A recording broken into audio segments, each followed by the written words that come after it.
Hello, my name is Maureen and I'm from the Sunday School at the United Benefice of Holy Innocents and St Mark's in South Norwood. So today we're going to learn about how Jesus changes people as well as water.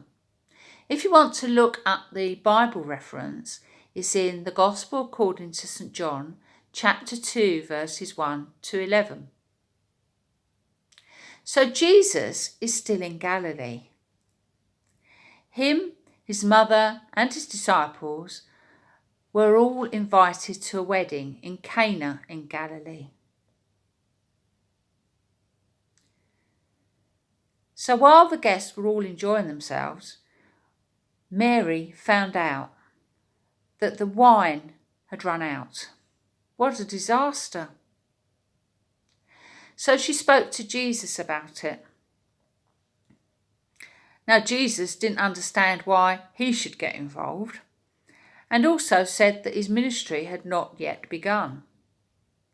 Anyway, Mary realised that Jesus would be able to help. So she told the servants to do whatever Jesus asked of them. Now there were some stone jars which were normally kept filled with water used for ceremonial purposes for the Jews. And these jars could hold 20 to 30 gallons of water each. And as there were 6 jars, that's 120 to 180 gallons of water in all.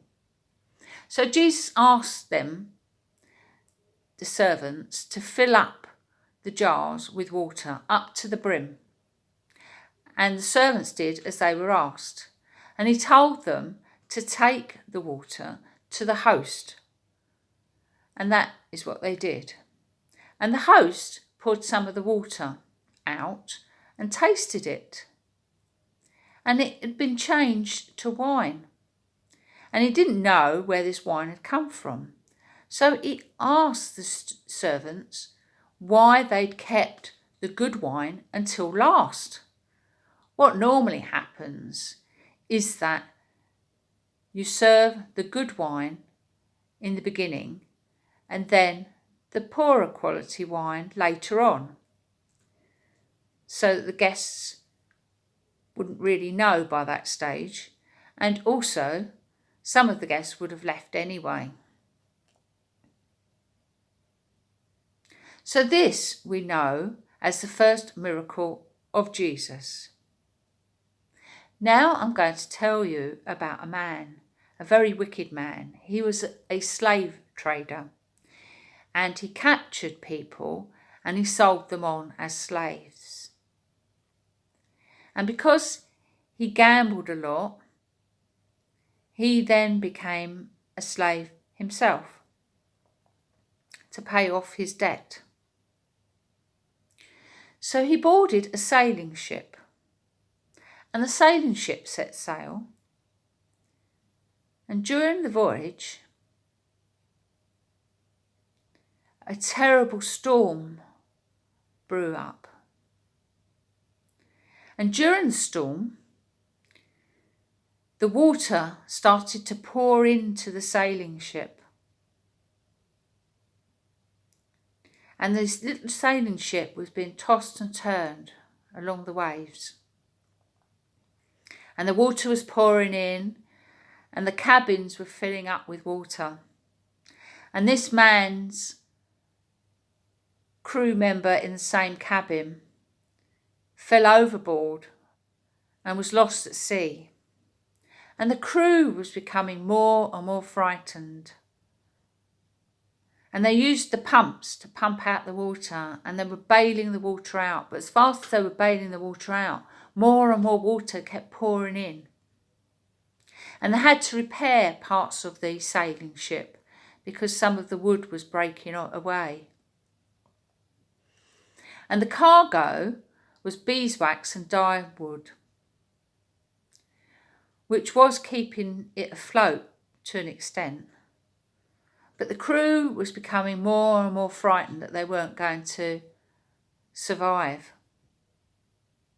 And this man, although he believed in Jesus, had neglected Jesus, had turned away from Jesus.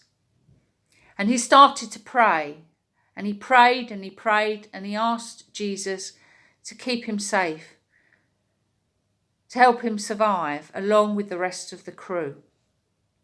And then he made a promise. He said that if he was kept safe and if he survived, he promised that he would change his life around, that he would follow Jesus.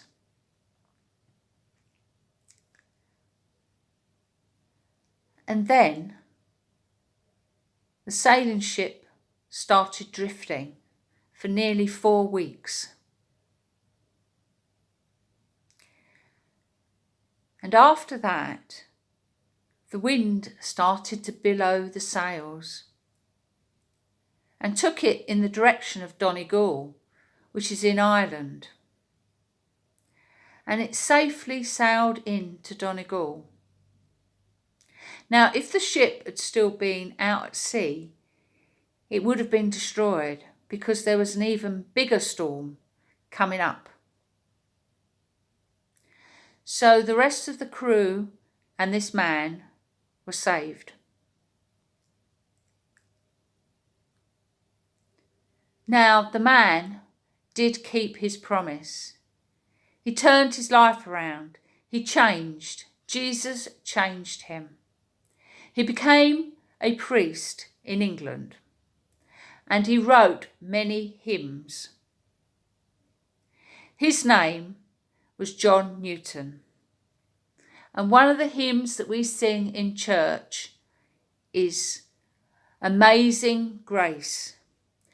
And if you look at the words of the hymn, you can see that it was about John Newton's life and the changes that he made to his life, the way he changed his life around.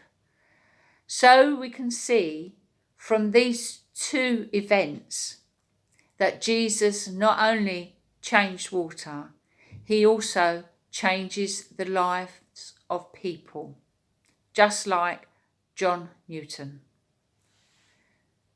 So now I'm going to read a prayer. Jesus, you're able to change emptiness in lives, from wickedness and wastefulness to goodness and usefulness. We ask you to bless our lives with your presence and power. Amen. Now, in the book, there is a word search, and Anne is going to provide that to you so you can do that in your own time. And it's about the event in Cana in Galilee and the changing of water into wine. Okay, thank you for joining me today, and we look forward to seeing you again. Goodbye.